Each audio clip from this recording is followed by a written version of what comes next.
Imagine a world where the final battle between good and evil is not a climactic event, but a continuous struggle already happening within the hearts and minds of humanity. What if the millennium, a concept so central to many Christian eschatological beliefs, is not a literal 1,000-year reign of Christ on earth, but rather a symbolic period representing the spiritual reign of Christ in the church and in the souls of believers?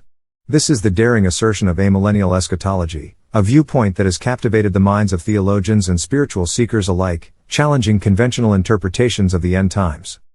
At the heart of amillennial eschatology lies an intriguing premise. The millennium mentioned in the book of Revelation is not a future event to be anticipated with fear or hope, but a current reality that has been unfolding since the resurrection of Christ. This perspective invites us to reconsider the nature of divine sovereignty and the role of humanity in the unfolding of cosmic history. Instead of looking forward to a dramatic intervention by Christ at the end of time, amillennialism encourages believers to recognize his reign as a present spiritual reality, influencing every aspect of life today.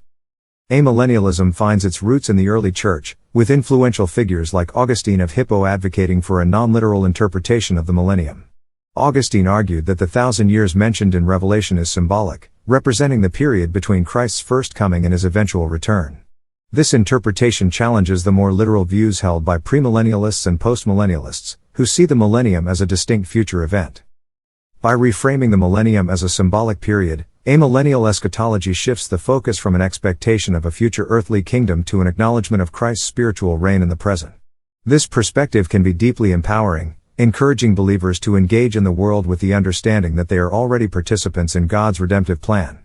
It calls for a reimagining of our spiritual responsibilities, urging us to embody the values of Christ's kingdom here and now, rather than waiting passively for a future transformation. Yet, this interpretation is not without its challenges. Critics argue that amillennialism downplays the hope of a future restoration and the anticipation of Christ's return in glory.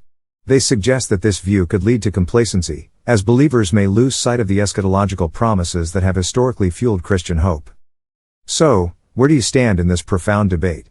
Do you find solace in the idea that Christ's kingdom is a present reality, or does this perspective leave you yearning for the future promises of a literal millennium? Share your thoughts and join the conversation on how we should navigate the complex and often mysterious landscape of Christian eschatology.